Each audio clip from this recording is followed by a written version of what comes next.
Death zone, موت کا پہاڑ، وحشی پہاڑ اور خونخوار پہاڑ کے ناموں سے مشہور ایورسٹ سے صرف 200 میٹر کم 8600 میٹر بلند K2 دنیا کی سب سے زیادہ خطرناک چوٹی ہے۔ پاکستان اور چین کے درمیان سرحد کی حیثیت رکھنے والی یہ چوٹی قراقرم کے پہاڑی سلسلے میں واقع ہے۔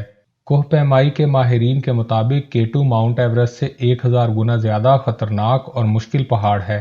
اسے سر کرنے میں کامیابی حاصل کرنے والوں کی تعداد 400 سے بھی کم ہے، جبکہ ماؤنٹ ایورسٹ کو اب تک 4000 سے بھی زیادہ کوہ پیما سر کر چکے ہیں۔ K2 کو اب تک 367 مرتبہ کامیابی سے سر کیا گیا ہے، جبکہ اس کو سر کرنے کی مہم میں جان گنوانے والوں کی تعداد 86 سے زیادہ ہے، جو دنیا میں کسی بھی پہاڑ پر موت کی آغوش میں جانے والوں کی سب سے زیادہ ریکارڈ تعداد ہے۔ K2 کو سر کرنے کے لیے 100 سال سے جاری کوششوں میں پہلی کامیابی 1954 میں 2 اطالوی کوہ پیماؤں کے حصے میں آئی تھی۔ اگست 2018 میں اس پہاڑ کو سر کرنے کے جنون میں 11 تجربہ کار کوہ پیماؤں کو اپنی جان سے ہاتھ دھونا پڑا تھا۔ 2012 میں اسے ایک سال میں سب سے زیادہ 30 کوہ پیماؤں نے سر کرنے کا اعزاز حاصل کیا۔ K2 کو اب تک صرف موسم گرما میں سر کیا جا سکا تھا۔ 1987 سے 2021 تک موسم سرما میں اس کو سر کرنے کے لیے 7 مرتبہ مہم جوئی کی گئی، لیکن تمام مہمات میں کوہ پیماؤں کو ناکامی کا سامنا کرنا پڑا۔ سردیوں میں K2 کو سر کرنے کی حالیہ مہم، جس میں پاکستان کے قابل فخر سپوت محمد علی ستپارہ اور ان کے 3 ساتھی موت کی آغوش میں چلے گئے، اس کا آغاز گزشتہ سال دسمبر کے مہینے میں ہوا تھا۔ اس مہم جوئی میں 18 ممالک کے 60 سے زائد کوہ پیما شامل تھے اور ان کو 4 مختلف ٹیموں میں تقسیم کیا گیا تھا۔ ایک ٹیم کی قیادت نیپالی نرمل پورجا کر رہے تھے اور اس میں 8 کوہ پیما شامل تھے۔ دوسری ٹیم کی قیادت بھی نیپالی کوہ پیما منگما گالجے کے ہاتھ میں تھی اور اس میں شامل تینوں کوہ پیما بھی نیپالی تھے۔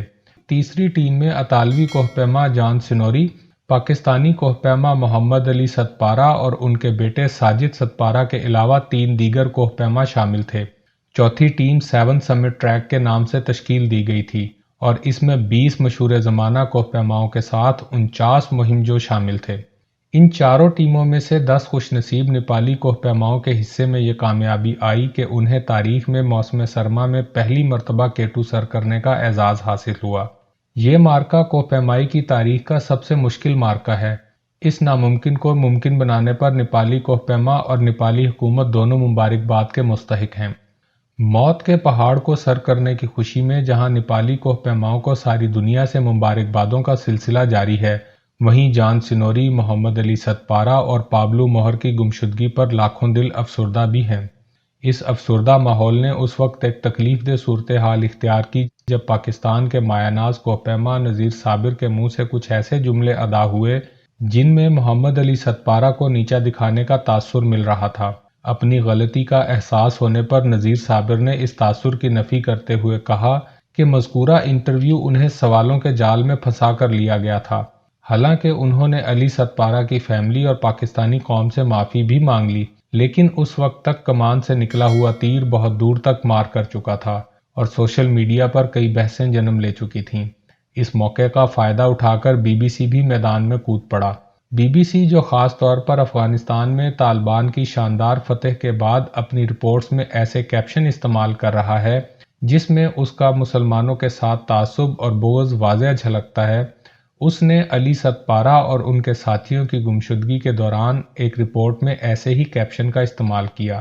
اس کیپشن میں لکھا گیا جملہ یہ ہے کہ دنیا میں کسی بھی جگہ سفر پر نکلنے سے پہلے آپ خود کو پیش آنے والی کسی بھی ناگہانی آفت کی صورت میں اپنے بچاؤ کا بندوبست کر کے ہی نکلتے ہیں۔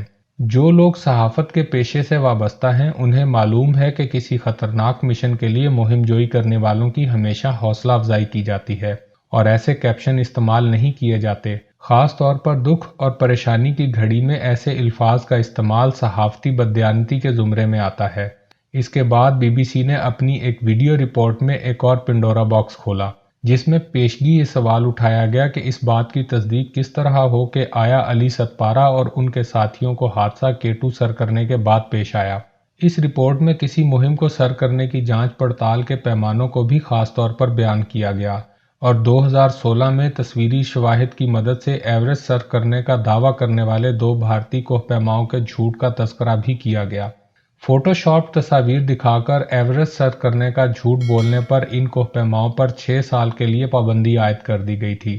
ان دونوں بھارتی کوہ پیماؤں کی تصاویر کے متعلق ماہرین کے جو الفاظ اس رپورٹ میں بہت فخر کے ساتھ نقل کیے گئے ہیں وہ یہ ہیں: انہیں تصاویر فیک لگیں کیونکہ ایک تو ان کے آکسیجن ماسک کی ٹیوبز آکسیجن ٹینک سے منسلک نہیں تھیں، اور دوسرا ان کے پہنے گئے چشمے میں نہ کوئی برف نظر آئی، نہ دھوپ اور نہ ہی کوئی جھنڈا اڑ رہا ہے۔ میں نے جب سے BBC کے کیپشن اور اس تبصرے کو پڑھا ہے تب سے میرے دل میں رہ کر نیل آرمسٹرانگ اور میڈیا کے دوغلے پن کا خیال آ رہا ہے۔ وہی آرمسٹرانگ جس کی تصاویر میڈیا میں پھیلا کر امریکہ نے چاند کو تسخیر کرنے کا دعویٰ کیا تھا۔ ساری دنیا کو معلوم ہے کہ اس وقت چاند کی تسخیر کا جھوٹ امریکہ نے سوویت یونین پر سیاسی برتری حاصل کرنے کے لیے گھڑا تھا، حالانکہ آرمسٹرانگ کی تصاویر میں بھی کئی ایسے شواہد موجود ہیں جن سے امریکہ کے مشن چاند کے جھوٹ کو پکڑا جا سکتا تھا، مگر کسی اخبار، کسی ٹی وی، کسی خبر رساں ایجنسی یا کسی تفتیشی ادارے نے اس جھوٹ کو پکڑنے کی جرت نہیں کی۔ اس کی نسبت علی ستپارہ کا مشن K2 ایک پہاڑی کو سر کرنے کا مشن تھا جس میں وہ جان کی بازی بھی ہار گئے، لیکن ان کی محنت کو ضائع کرنے کے لیے کس طرح لوگوں کی ذہن سازی کی جا رہی ہے۔